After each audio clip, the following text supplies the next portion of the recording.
It is. Benjamin, welcome to the show. Thank you very much. I'm very pleased to be here. Yes, I'm looking forward. I've been following you on LinkedIn, seeing your comments around facilitation, always highly reflected.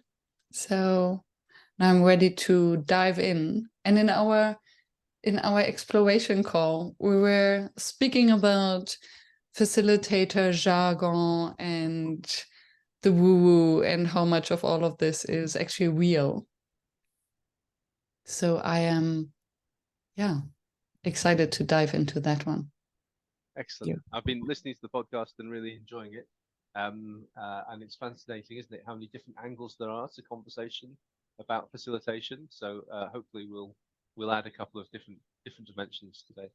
Yes. And let's start at the beginning. When did you start calling yourself a facilitator? And actually, do you? I don't very often these days.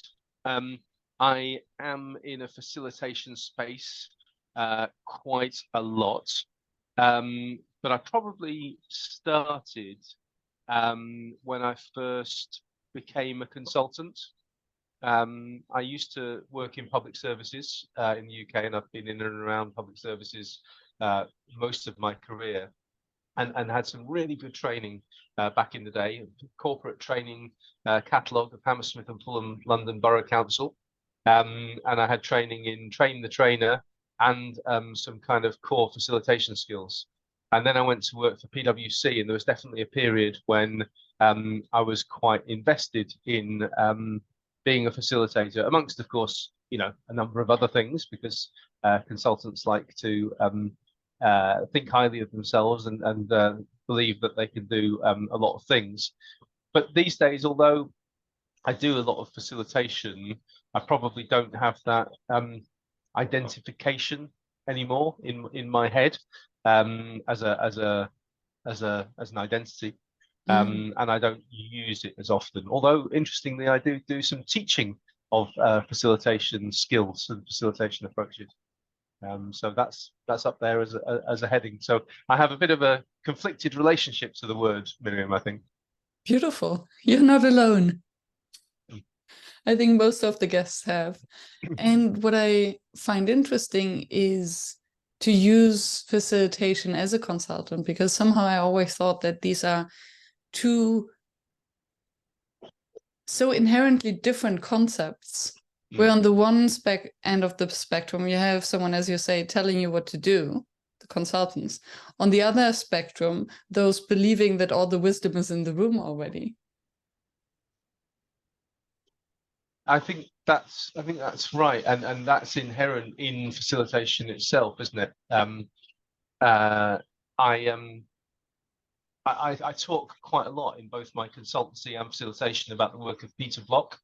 And he has a wonderful exercise that he does all the time, which I now do pretty much all the time, which is a community exercise, bringing people together, connecting them. And one of the things he says is, don't facilitate. If you facilitate, people will think it's hard. Don't trick them in that way. Allow them to understand that they can do it themselves. And I think that's a really interesting, and as with so much that he says, quite provocative and actually quite a complex statement, if you see what I mean. And I wonder what it means, don't facilitate, because I always thought that through facilitation we actually make it easier and we help them see that they can do it alone. Yes, and this touches on the whole concept of help. Are we helping people? And that in my mind shoots off in about 100 different dimensions. But I think that one thing that is really important, so we can see that as are we coming at things from a deficit-based perspective? Are we coming at things as problem solvers, fixers, filling the gap, improving people developing people, changing people, or are we coming at it from a strengths-based perspective, building connections, building community, valuing people for their gifts and strengths? Peter has a fantastic quote. The church in, I think it's Michigan, prides itself on feeding 5,000 people every day, but they've never spoken to those people. And if you ask those people what they're good at is cooking.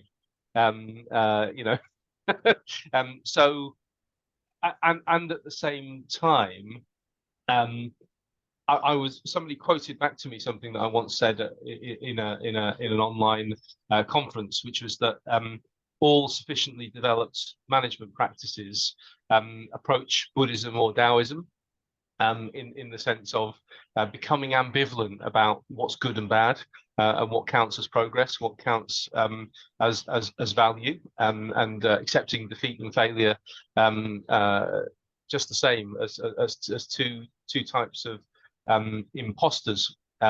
So I was listening to a great podcast yesterday, Daniel Thorson's Emerge podcast, which was talking about the distinction from Heidegger, would you believe? I can't claim to understand or have read Heidegger, but this is a really important distinction between the can't remember what the exact phrase was, but the mechanistic orientation, which is potentially seeing the whole world as a resource to be put to a use to achieve some kind of an end, versus the poetic orientation, which is valuing inherent goodness, I would say cheerfulness, positivity, beauty, and so on in its own right.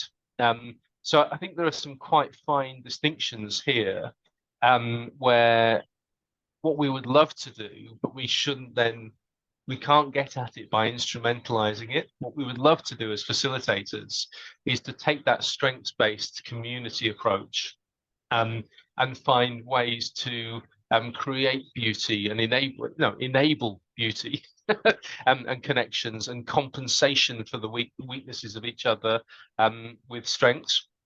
But it is one of those things that if you try to achieve it by intentionality and by efforting, then you're undermining the whole point. You're treating it as an instrumental goal.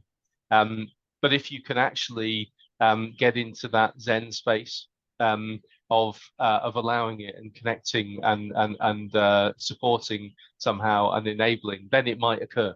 Then it might happen. That was a mouthful, wasn't it? That was a lot of stuff. Sorry. Thank you.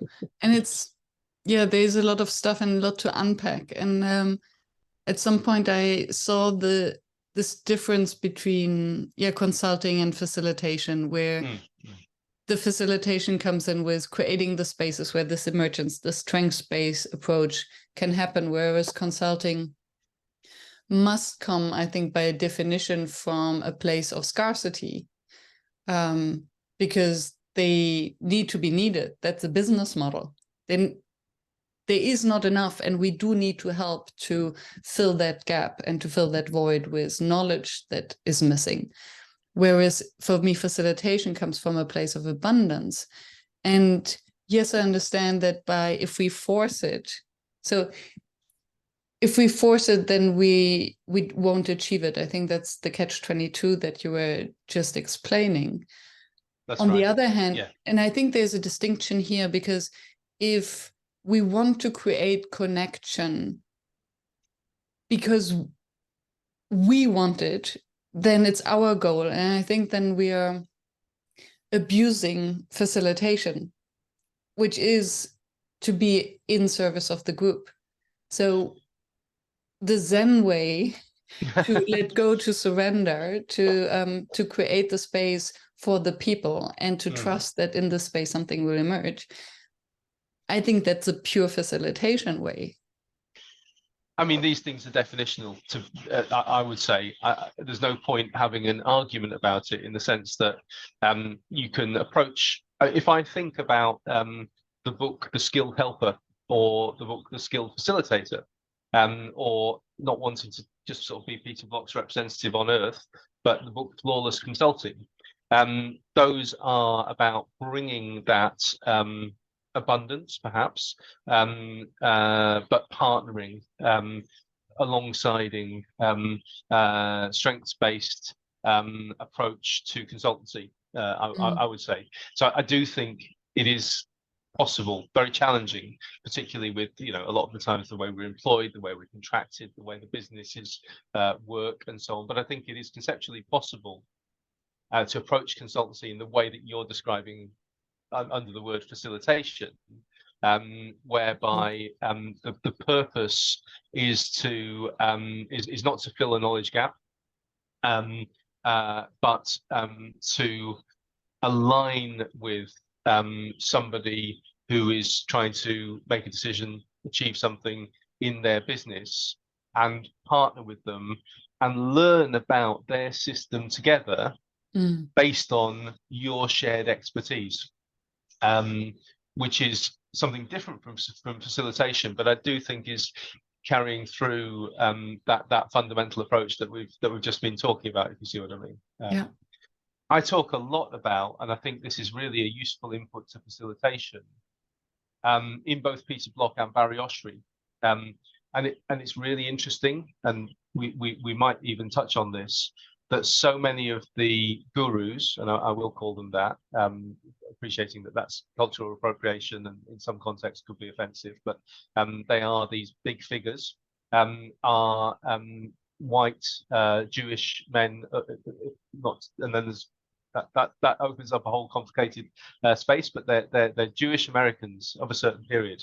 And I've been so touched by Barry Oshry's story that he grew up incredibly discriminated against on the outskirts of Boston, and just as he was coming of age as a teenager, discovered the horrors of the Holocaust. And so many of those people of that period in America with that heritage were behind the human potential movement and the whole development of organizational development as a concept, which so many of our facilitation, consultancy, management ideas come from, either a kind of pure version or a very twisted version in these days.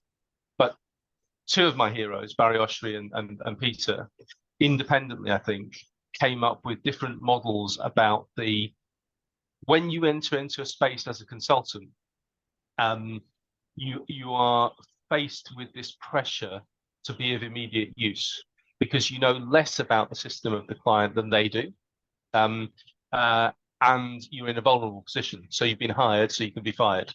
You're in there as a guest, as a special invitee into their space, and very often this does pertain, obviously, in facilitation. The instinct, when you're vulnerable and you know less about the system then, is to be of immediate use.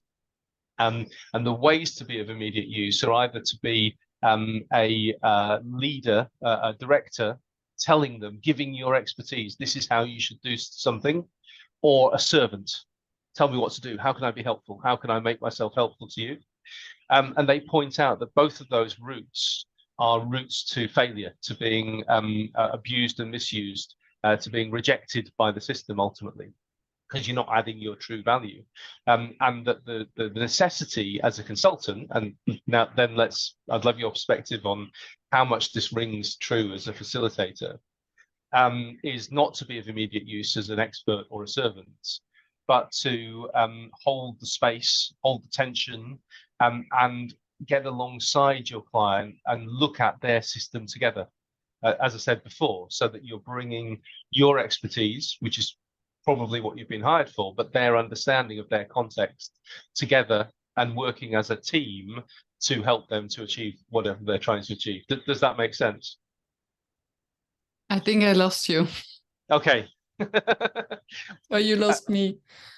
Sorry. Well, let me try again one more time. When you come in from the outside as a consultant, you're in a vulnerable position and you know less about the space, about the client's world than they do, about their system. The temptation in that context is to be of immediate use. And the way to be of immediate use when you don't really know their system is either to be the expert and preach best practice and tell them what to do, or to be the servant and just do whatever they direct you to be of use. And both of those things put you in an even more vulnerable position, actually, and usually end up with you being ejected and feeling that You're your dependent. expertise has been misused. Quite right. That's right. And the prescription is, instead of bowing to that pressure to be of immediate use and snapping into one of those two roles, to hold that tension and to hold back and to get alongside the client and look at their system together with your shared expertise. Yeah. And I think there's something to that, which is a lesson that carries into facilitation as well, if that does make any sense. Yeah, so this is what I would call facilitation. And this is for me why the neutrality is so important. Yeah. Because you don't have stakes in the outcome. Oh, interesting. Yeah. And no ownership in the outcome. Yeah, I think that's really interesting. And of course, neutrality can come through having no stake, or through your relationship to the stake. Can't it? You can. It's not normal for people to achieve a different relationship to incentives. But we've just described that in order to have a facilitated approach, you need to have a different relationship to the incentives of the position. You need to not be pulled into being of immediate use and trying to prove yourself. Yeah. So I think even when you have a brief and you're in there because they want to achieve a certain outcome, it's still possible to partner in that way and to take that facilitative approach, if that makes sense. Yeah. Yeah, and I think this is maybe where also the concept of facilitation as a mindset comes in, with in terms of trusting that the group does have knowledge and can come to solutions and might need guidance.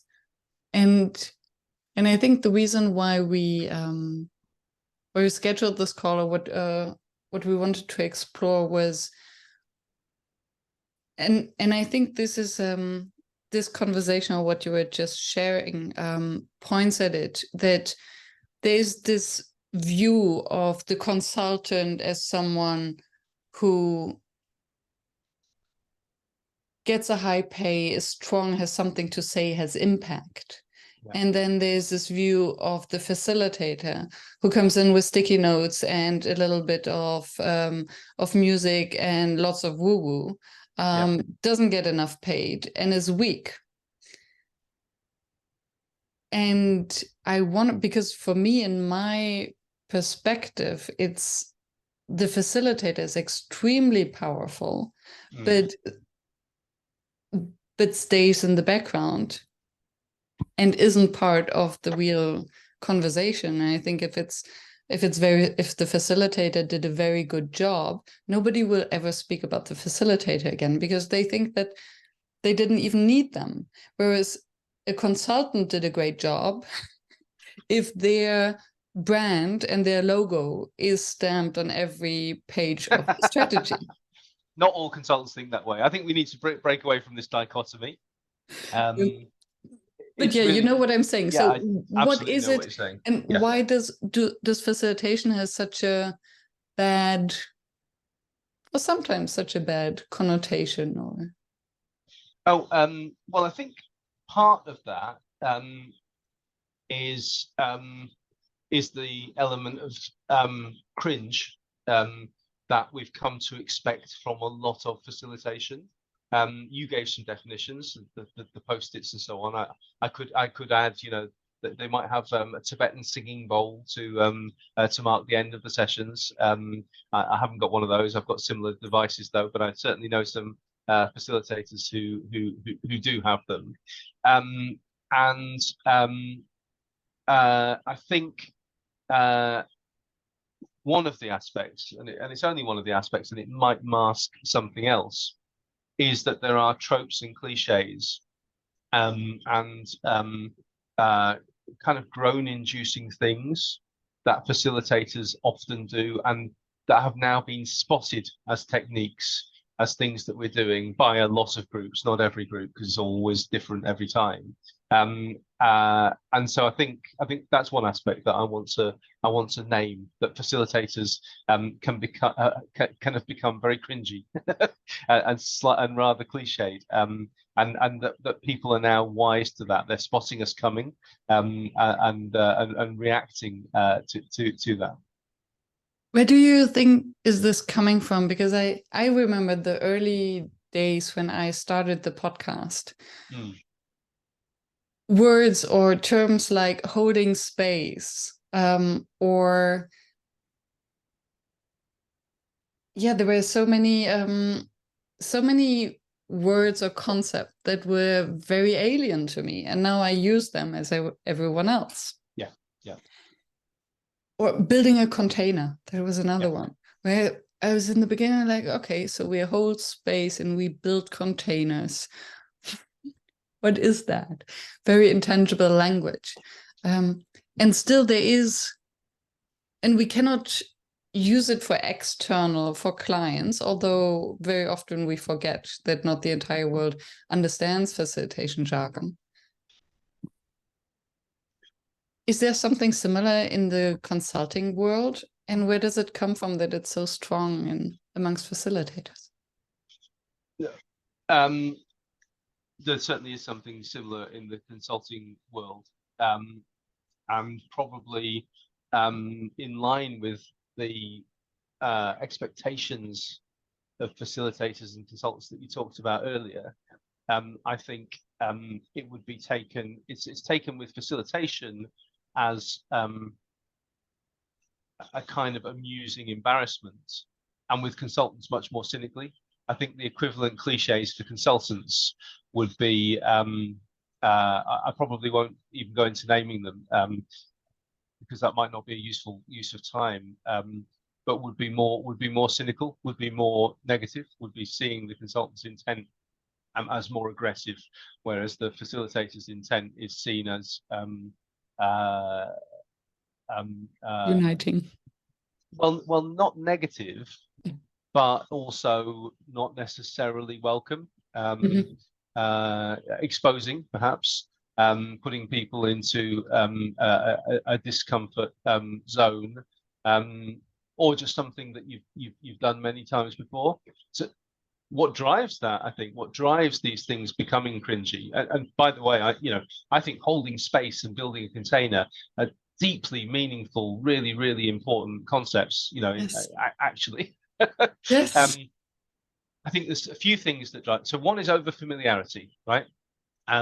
So the first time you break a taboo in a certain way is powerful and exposing and challenging and threatening.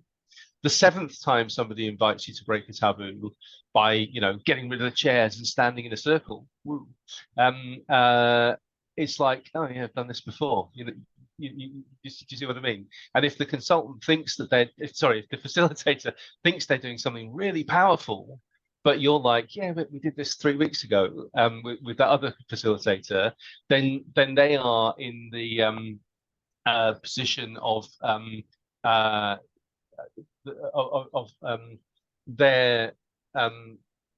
their attempt to gain a certain status in a social dynamic has failed and been exposed.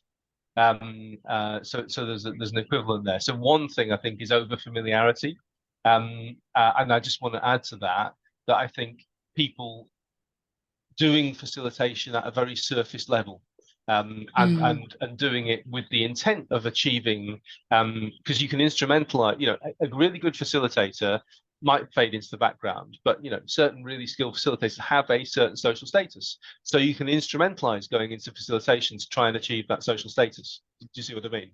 And you can instrumentalize facilitators' tropes to just have a more interesting meeting rather than doing genuine holding space. So I think those two things go together a little bit. Yeah, and it's funny that, because I would say that the circle, standing or sitting in a circle, is an as powerful concept as the idea of holding space. And I think I think an important part of holding space.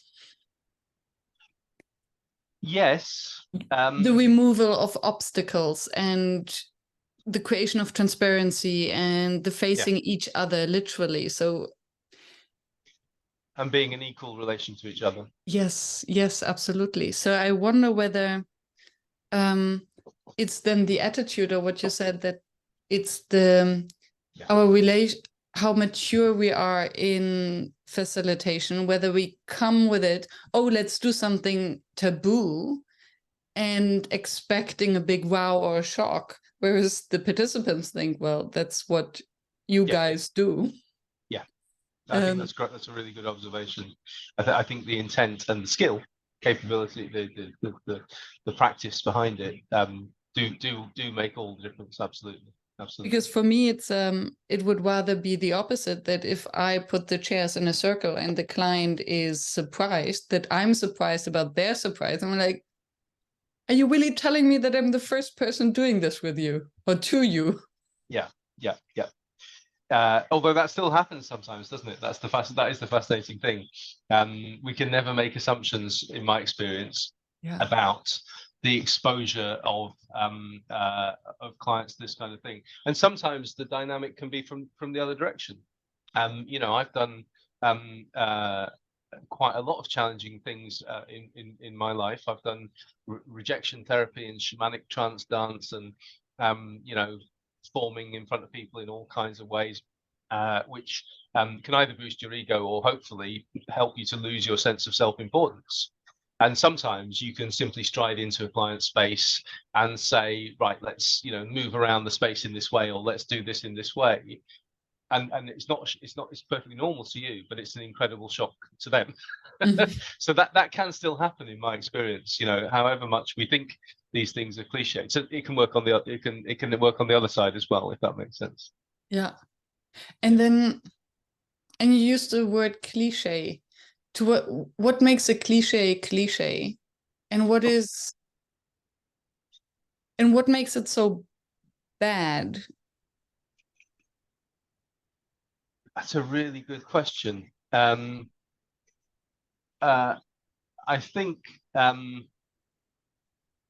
cliche becomes a cliche and becomes bad when you can only relate to it as a trope, and it's become so familiar that you can no longer relate to the underlying meaning and intent behind it. And the trope, the cliche, the repetitive, oh, of course the facilitator's doing this, fills the field of vision, and that becomes the only object of focus, if you see what I mean. Yeah, because then it takes also the meaning and the purpose away from it. That's it. And I think that's why I find it actually very sad when I hear all these facilitator cliche and jokes. And yes, of course, I laugh because many of them are very true. And we talked about the shit facilitator on X, formerly Twitter. But it makes me cringe because these are important concepts. So I think what's interesting about that, yeah, I mean, I end my facilitation training with the quote from that Twitter account. I regret to inform you that although we put a pin in it, we never circled back. Which is such a good you know, summation of a kind of facilitation cliche. So that we can't stop that from happening. We can't stop the over familiarization and the degradation of the value, both through over familiarity of sincere practice and through surface level practice. Nor can we kind of get into some kind of innovation arms race of coming up with new things and new ways of doing it that will refresh and have the same impact as in those kind of early days. So we have to find another way, don't we? And I think there's a temptation to okay, so one possibility is to let go of a lot of things, and to and this might be very naive, or it might be a very advanced facilitation technique, is to facilitate much less. allow much more space, allow much more self-organization, use far fewer techniques, use far fewer structured activities, and help people just by shaping and supporting what they're doing and a conversation and an engagement. And yeah, that's one possibility. And what brought this up is maybe also where the cliche or the comes from, or people laughing about it, that if we are trying to over facilitate adults, it can feel very patronizing, and sure.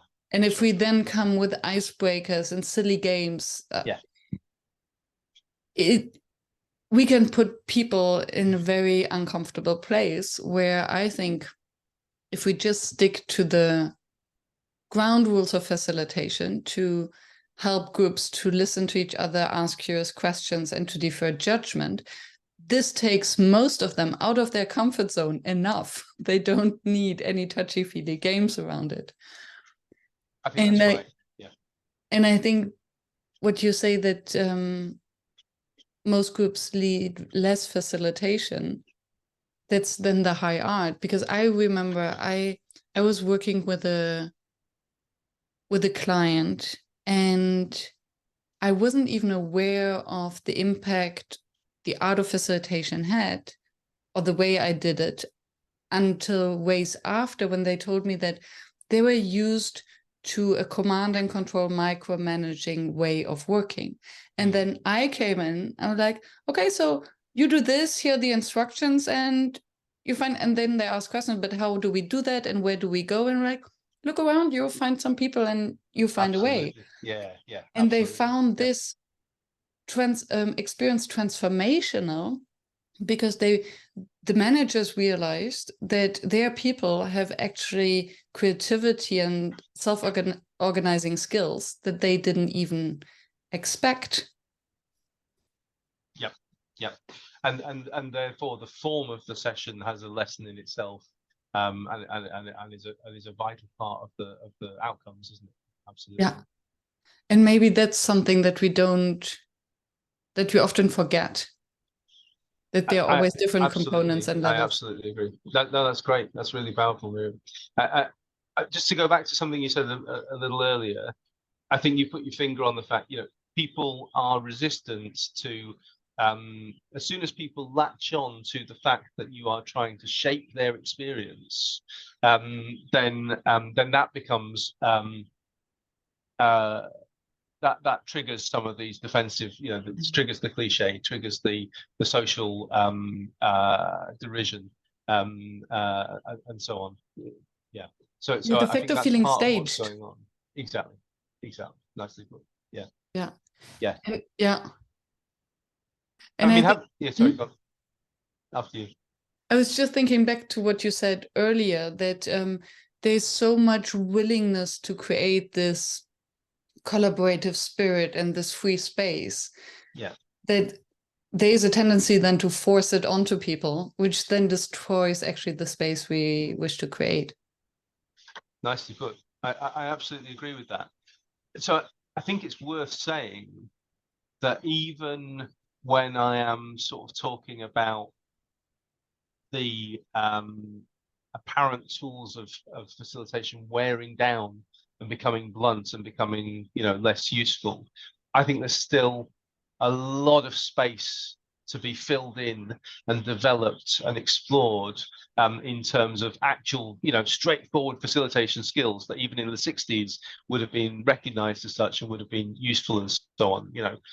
I absolutely love the differentiation and integration theory that Sandrianov uses a lot, from Asgavarian, if I've pronounced the name correctly. I absolutely love the power of naming the thing. One of the great observations in flawless consulting about when you're in a negotiation with a client and you're stuck, one of the power moves you can do is say, we seem to be stuck. And just naming and bringing into consciousness what everybody's thinking is, you know, so there's a lot of actual facilitation skills that are still that still have juice in them, that are filling in the space, that are adding value, that are kind of really helping people. Yeah, and making the implicit explicit. And by, I think what good facilitators do very well is leading by courage. So, because to sit in a meeting, in a high stakes meeting, and to say, I think we're stuck, is a courageous move. Well, yes, but that's where you build that.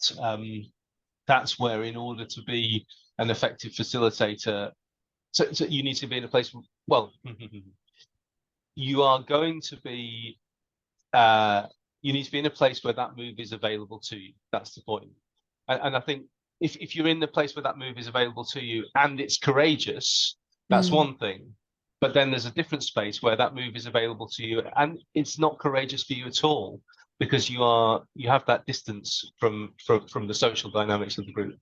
And I wonder whether this now links back to what you said earlier about the consultant being in this weak position, that either they have to be, I wouldn't say liked, but appreciated and included. And the facilitator doesn't need that. And that's this right. creates liberty to then do but these. But the good consultant doesn't need that either.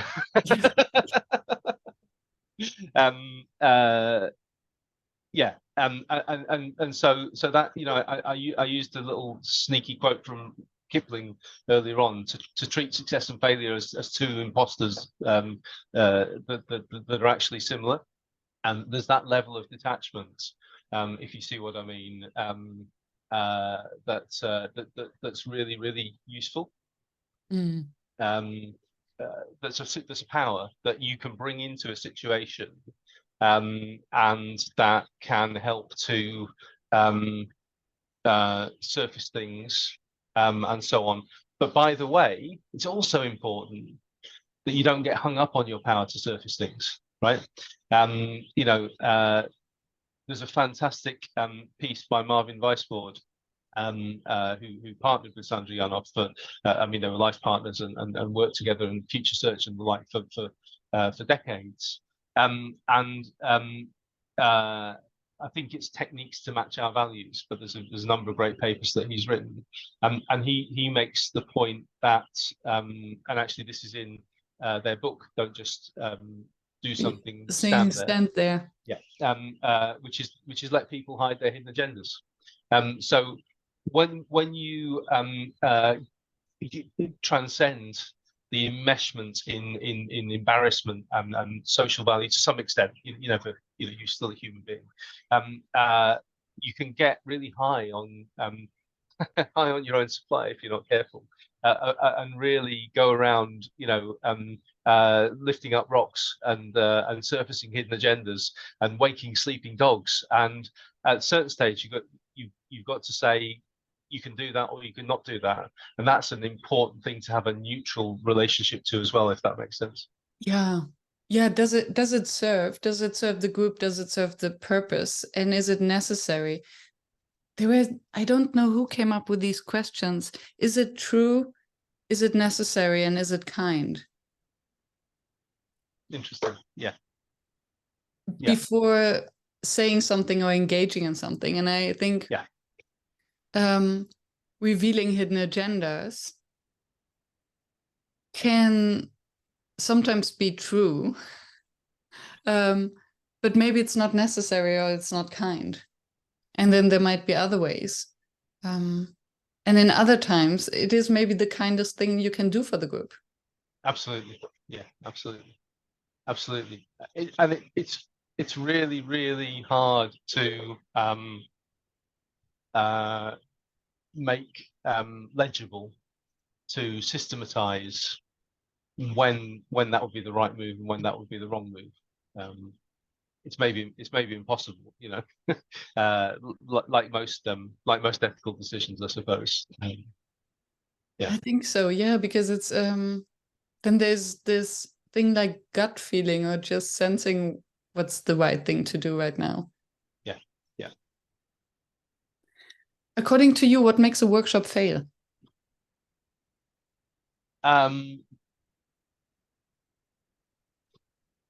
As soon as you say that, given the conversation we've been having, I'm immediately thinking that failure is always relative. So it will entirely depend on your frame, what the answer to that question is. One of my favorite quotes along the lines of the Kipling thing that I quoted earlier is Bob Dylan, who said, who's got these two lines. You say you believe that you're better than no one and no one is better than you. If you really believe that, you know you've got nothing to win and nothing to lose. And so, you know, a workshop breaking down in complete disarray and frustration and failure and bitterness is probably a really terrible outcome. But it might cause the right kind of conversations and the right kind of introspection and work or change in the organization that actually turns out to be a net really positive. So it really does depend on the framing And on the perspective. Because what you just described, I can see how the organization or the team can really win because the shit hit the fan. That's right. And now that's right. they're confronted with the situation. From the perspective of the facilitator, they might not be invited again. Or they might cringe. Yes, absolutely. Or be devastated. Yeah, absolutely. I mean, I've certainly got a list of facilitation moments that you know, occasionally keep me awake at night. Oh God, why did I do that? Yes. But there you go. That's the social anxiety thing to really clearly, isn't it? I mean, I would say that you know, what we can say fairly securely is a workshop failing is everybody having, you know, really wasted their time. And I think that can happen through over engineering. It can happen through general bad management, trying to do too much, allowing one. You know, there's some very obvious, you know, early level facilitation points, like, you know, allowing one person to dominate in an incredibly boring way.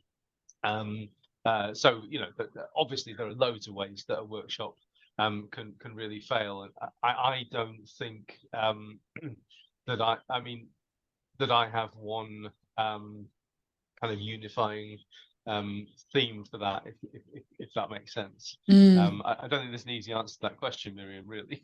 It does. So the question is, it's one of my favorite questions to ask on the podcast, because it always brings up new perspectives on what is failure, what is the role of a facilitator. So it's not about is there one answer, but rather how do we approach the question. And what just came up for me is when you describe this disastrous workshop that can be actually a win, I wouldn't, because there's so much growth potential in there. And then what you described at the waste of time during the workshop, but also from a later perspective. So there's really nothing to, almost reminds me, I don't know why this comes up in my mind, but a saying that the opposite of love is not hate, but indifference. Right. Yeah.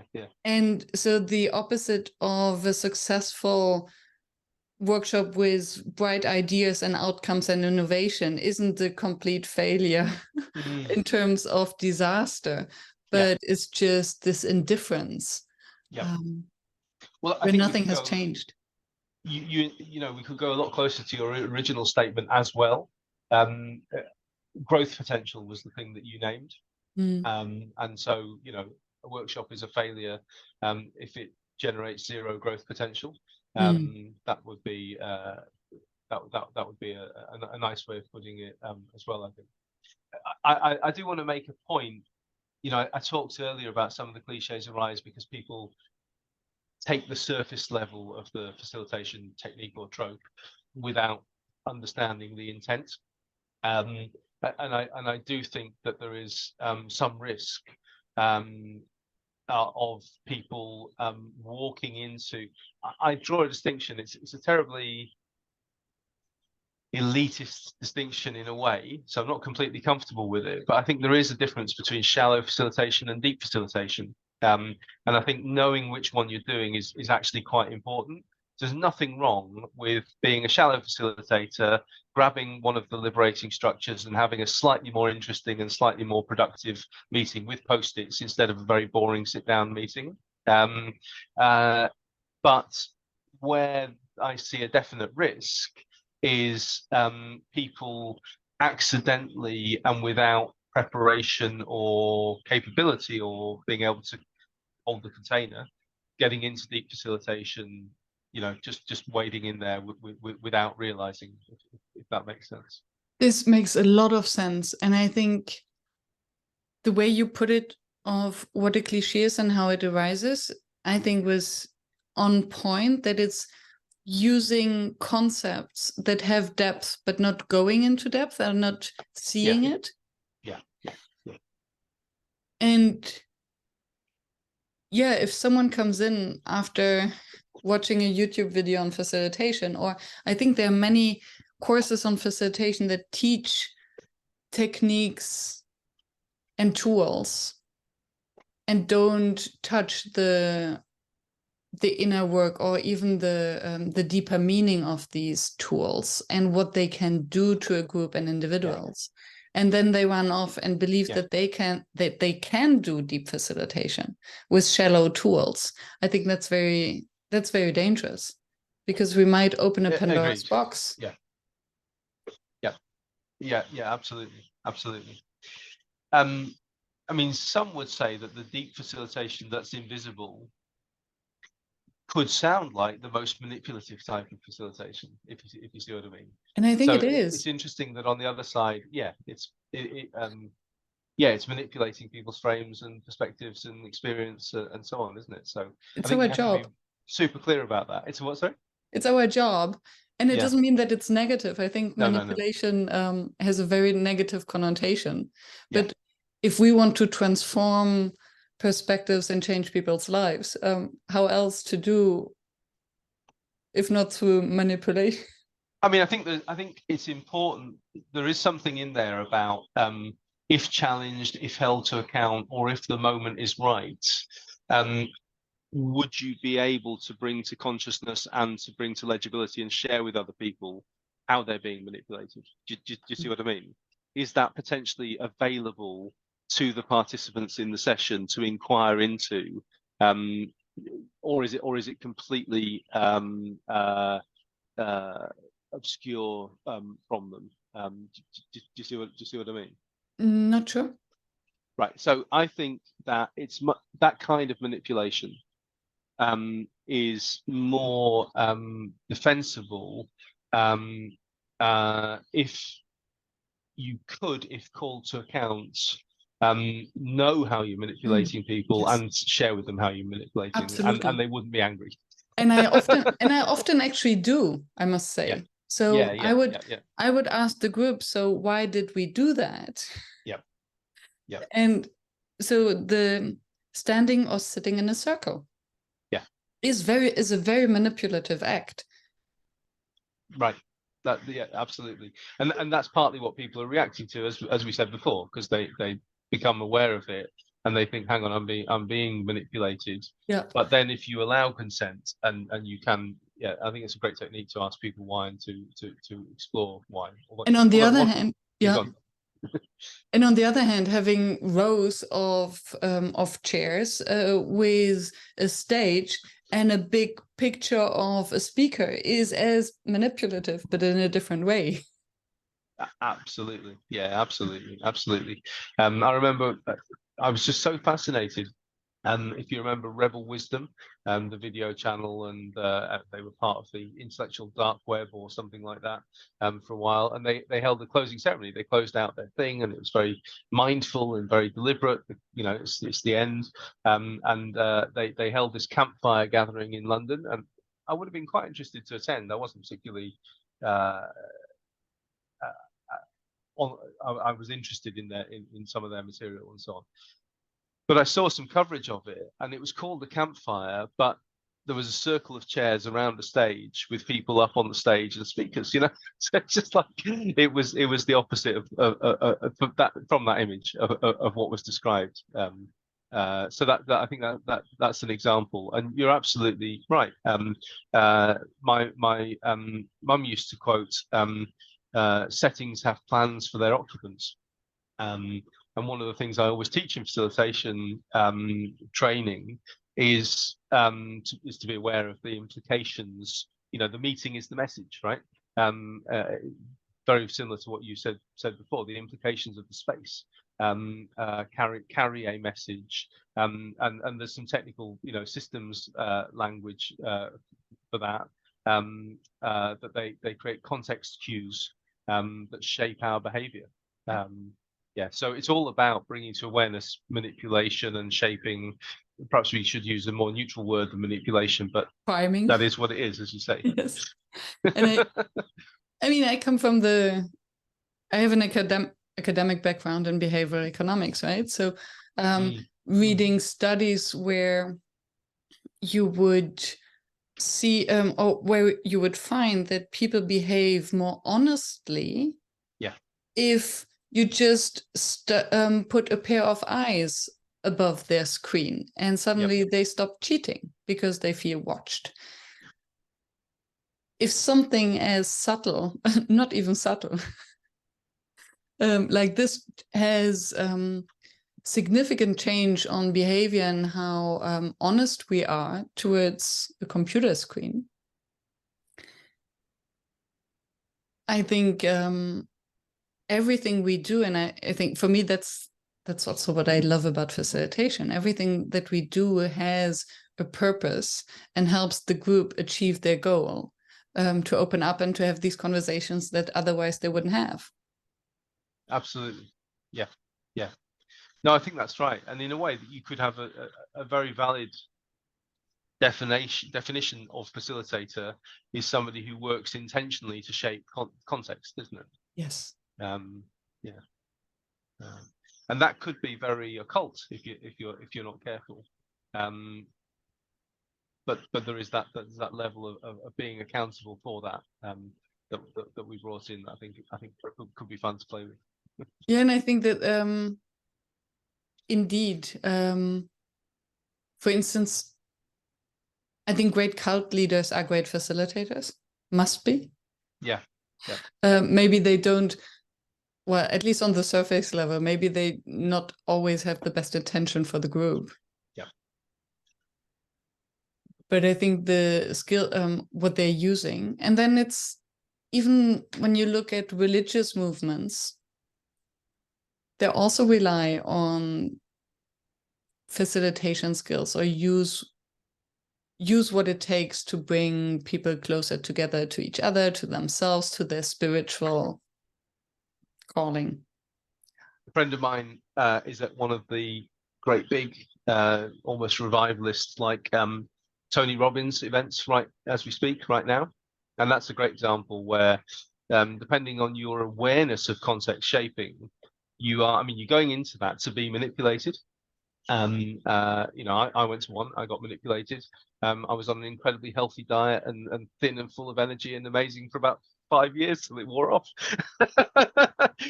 But I was very conscious. I probably missed a lot, but I was very conscious of loads of the ways that we were being manipulated in the session, and not everybody was in the same kind of way, you know. So but that was the sole purpose of the event in a way, wasn't it?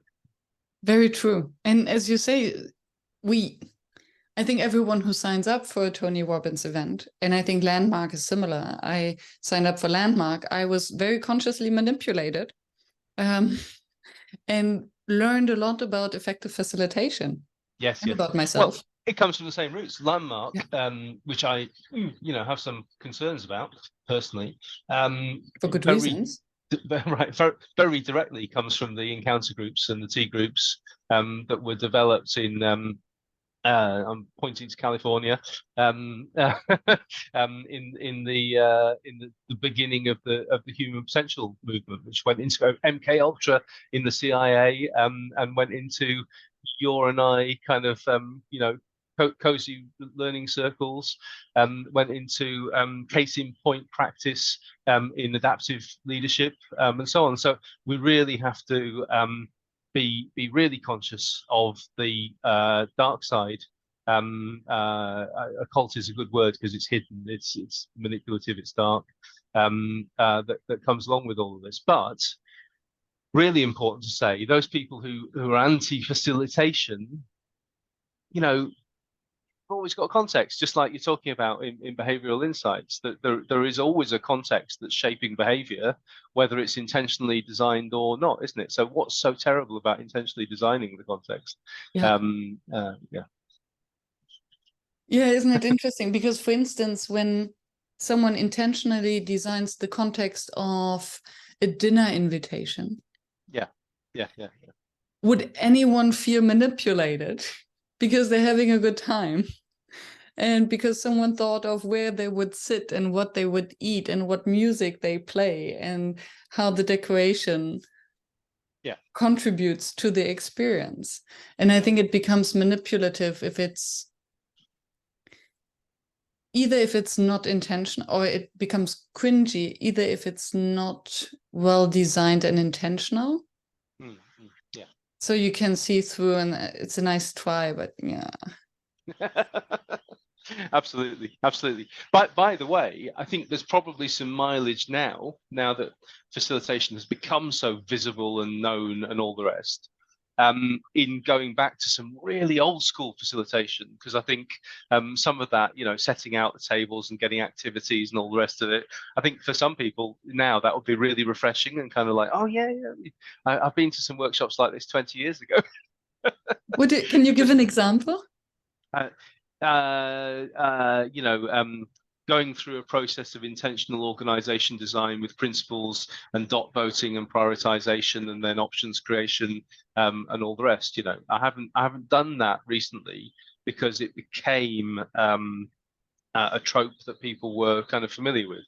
But I think now, just like if you hosted now a 1970s dinner party, it would be really quite fun and interesting.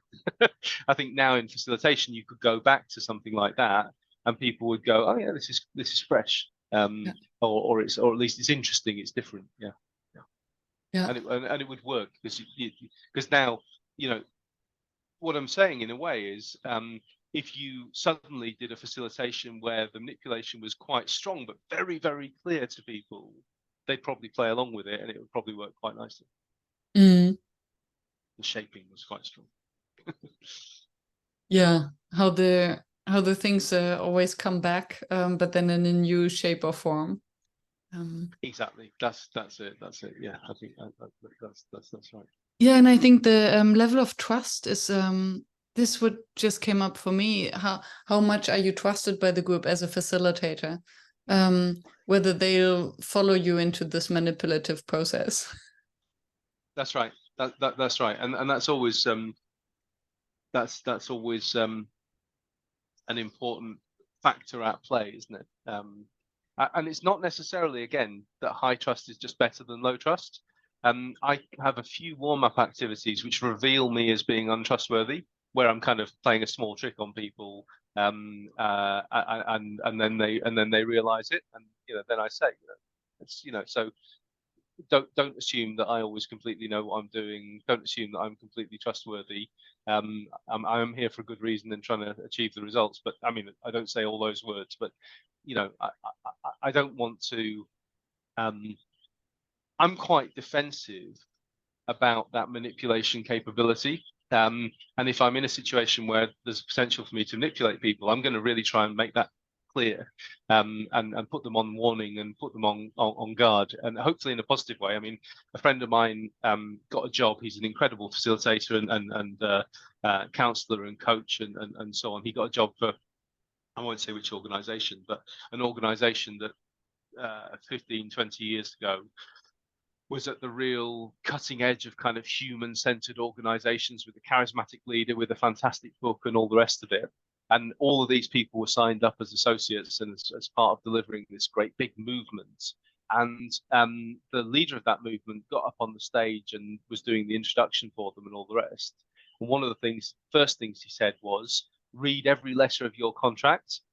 Make sure that you really understand the legal contract you're entering into, because if I can screw you, I will.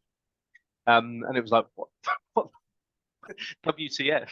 You know, and he was a manipulator. This wasn't an appeal. This wasn't a way of, you know, trying to establish boundaries where, you know, you look after yourself and not of non-dependence, if you see what I mean. But I think a dose of that, because too much trust is building a dependent relationship, isn't it? Yes. That's my point. Yes. Yeah. And it's very Yeah. I like what you're saying also to avoid the leadership bias in a facilitated process. Yeah. Because there is always the tendency, especially when it's getting uncomfortable, to then turn to someone in the hope that they know the answer or whatever. It's interesting. What is your intention behind this first activity where you say that you kind of break, where you show yourself in a light that you must not necessarily trust it? Well, I want a meta level of trust where, you know, there's a basic trust that we're in it together and that we're trying to achieve the same kind of thing. But I want them to understand that there's a possibility that me as the facilitator could be manipulating, or is shaping. You know, I'm not sure exactly what is behind that. Maybe I can't make it completely clear to myself.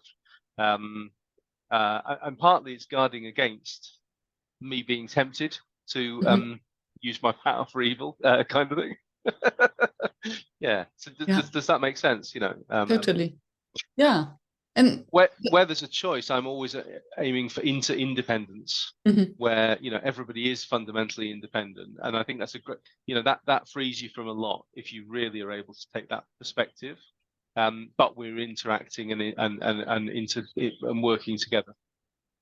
Yeah, a very grounded relationship. Yeah. Between grown-ups, where everyone is responsible, autonomous. Adult to adult, yeah. And if you can create the circumstance where you're saying, I'm in this role and I'm creating the context and, you know, having a lot of responsibility for creating the context, but I'm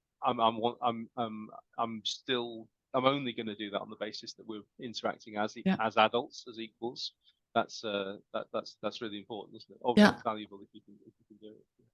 I like that. And it reminds me of a conversation I had with, I think it was Tom Goldhand. And he is, I interviewed him because he's a dance instructor. Oh, nice. So he facilitates dances, dance courses, and also ecstatic dance. And what I loved about what he said was that there are manipulative activities that make it so easy for everyone to just melt into the space, forget about themselves, and just have this thirst for connection. So eye gazing, for instance. And he says that it's something that it's so easy to manipulate an entire group into a state of mind where you want to have them, that he shies away and he would never do it. And I found this it was a good wake-up call, because there are these activities that are easy because they just speak to our human nature. Yeah, absolutely. I really gravitate to simple activities, couple of boxes, couple of flip charts, you know. More and more, the less, maybe I'm just tired, but the less over preparation and stuff involved, and the more fundamental it is, the better. I think nowadays I spend most time thinking of the prompting question. Nice.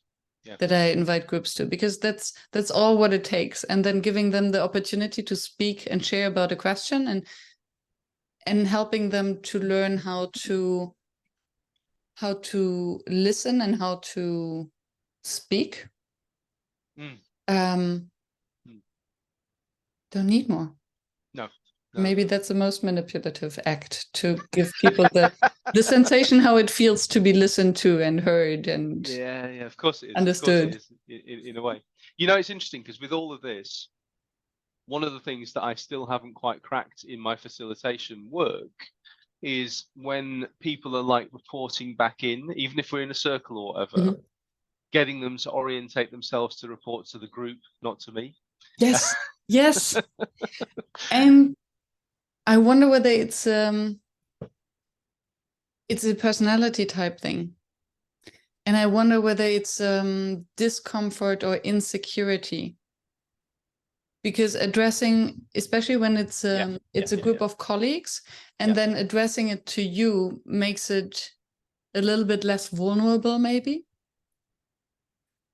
Could be, actually. That's really interesting. Yeah. And I hear what you say always. What I then try is to not look at them, but look at all the others and kind of try to get the person then also look at others. Yeah. Difficult. Yeah. And in a way, if you were really committed to development and you'd created enough of a safe container for somebody who might be vulnerable in that situation to participate in this, what you'd want to do is use that as in an encounter group or case in point learning or something to pause the action, say, just hold on a second, let's just take a sidebar. Yeah. Who are you talking to in giving this report back, and why, and make a conversation about that.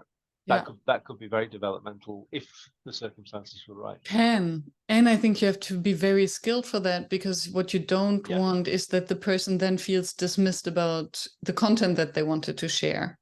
Yeah, absolutely. Or put on the spot and kind of maybe even humiliated, you know, if the feeling, if the vibe was wrong. By the way, I use the word vibes quite a lot in facilitation. It's being used a bit on Twitter, and it's such a nice throwback word to the 1970s that encapsulates so much of that energy and holding space and so on. About, you know, what are the vibes like in the room? That can work quite well as a liberating way to have people talk about the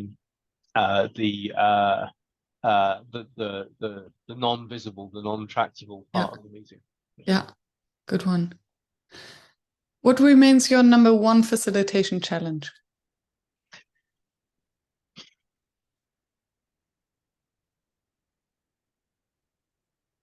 Not trying to show how clever I am. Not to what? Not trying to show how clever I am. So humility. Yeah. You know, there's a you get into these rooms, into these spaces, in my experience, and I think in a lot of people's experience, through ambition, and through I mean, I love the performance aspect of any kind of being on stage, facilitating, presenting, and all of those kind of things, and nothing wrong with that, and so on.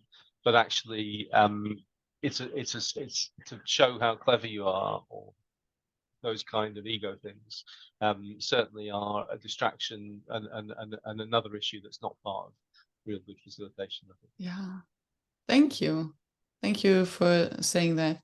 And I can totally relate, and especially when, in my case, when I'm extremely passionate about something, and then I just want to share it, and yeah, absolutely. Well, I mean, I often say it's the same in business.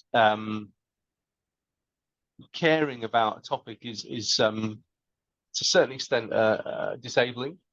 You know, so you can often be a really great facilitator when you really don't care. Catch 22. Yeah, that's right. Yeah. Isn't that interesting? Yeah.